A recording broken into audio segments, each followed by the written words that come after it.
Apakah Anda pernah bertanya-tanya bagaimana cara Warren Buffett memilih saham? Hari ini, kita akan membedah salah satu saham Indonesia menggunakan metode analisis fundamental yang mirip dengan yang digunakan oleh investor legendaris tersebut. Bersiaplah untuk memahami rahasia di balik investasi saham yang sukses. Selamat datang di channel kami. Dalam video kali ini, kita akan menganalisis saham PNIN atau Paninvest Tbk. Analisis ini sangat penting, terutama bagi Anda yang baru memulai perjalanan investasi saham. Dengan memahami cara menganalisis saham secara fundamental, Anda akan memiliki dasar yang kuat untuk membuat keputusan investasi yang lebih baik. Sebelum kita mulai, penting untuk diingat bahwa video ini hanya bertujuan untuk hiburan dan edukasi tentang analisis fundamental saham. Ini bukan merupakan rekomendasi investasi. Sebelum membeli saham, pastikan Anda melakukan riset yang mendalam. Data yang kami sajikan mungkin saja tidak akurat atau sudah kedaluarsa. Selalu lakukan due diligence Anda sendiri sebelum membuat keputusan investasi apapun. Mari kita mulai dengan melihat pendapatan dan laba PNIN. Pada kuartal 3 tahun 2024, PNIN mencatatkan pendapatan sebesar Rp23.048.399 juta. Ini menunjukkan peningkatan yang signifikan dibandingkan tahun-tahun sebelumnya. Laba bersih perusahaan juga menunjukkan tren positif, mencapai Rp4.922.025.000. Peningkatan pendapatan dan laba ini menunjukkan bahwa PNIN memiliki kinerja keuangan yang kuat dan terus berkembang. Sekarang, mari kita lihat profitabilitas PNIN. Pada kuartal 3 tahun 2024, PNIN memiliki margin laba bersih atau NPM sebesar 21,35%. Ini berarti dari setiap rupiah pendapatan, PNIN mampu menghasilkan laba bersih sekitar 21 sen. Margin laba operasi atau OPM sebesar 31,89% juga menunjukkan efisiensi operasional yang baik. Angka-angka ini menunjukkan bahwa PNIN memiliki kemampuan yang solid dalam menghasilkan laba dari operasinya. Beralih ke posisi keuangan, PNIN memiliki aset total sebesar Rp246.448.324 pada kuartal 3 tahun 2024. Sementara itu, ekuitas perusahaan mencapai Rp66.850.319 juta.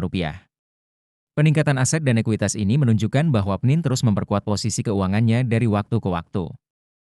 Untuk kesehatan perusahaan, kita bisa melihat rasio-rasio keuangan PNIN. Equity multiplier atau M sebesar 3,68 menunjukkan bahwa PNIN menggunakan leverage finansial yang cukup signifikan. Namun, perlu diperhatikan bahwa debt to equity ratio atau DER PNIN adalah 0, yang mengindikasikan bahwa perusahaan tidak memiliki utang jangka panjang.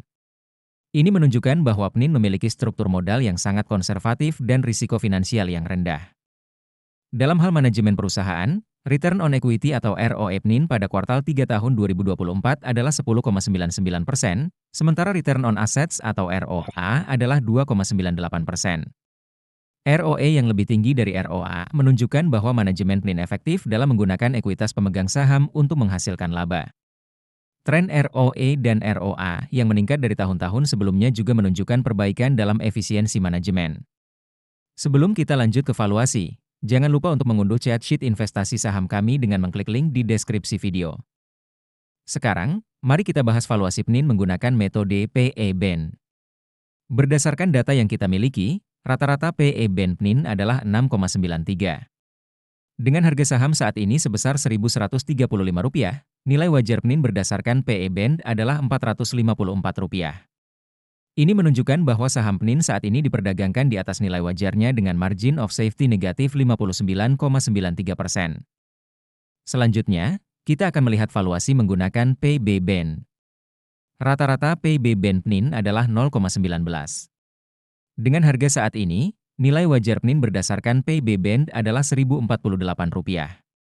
Ini menunjukkan bahwa saham PNIN diperdagangkan sedikit di atas nilai wajarnya dengan margin of safety negatif 7,66%. Penting untuk diingat bahwa valuasi ini hanya salah satu aspek dalam analisis investasi dan harus dipertimbangkan bersama dengan faktor-faktor lainnya. Nah, itulah analisis fundamental saham PNIN. Bagaimana menurut Anda? Apakah PNIN menarik untuk diinvestasikan? Jangan lupa untuk memberikan komentar tentang saham apa yang ingin Anda lihat analisisnya di video selanjutnya. Jika Anda merasa video ini bermanfaat, jangan lupa untuk like, subscribe, dan share ke teman-teman Anda yang juga tertarik dengan investasi saham. Terakhir, jangan lupa untuk mengunduh aplikasi saham investor melalui link di deskripsi video untuk memulai perjalanan investasi Anda. Sampai jumpa di video berikutnya.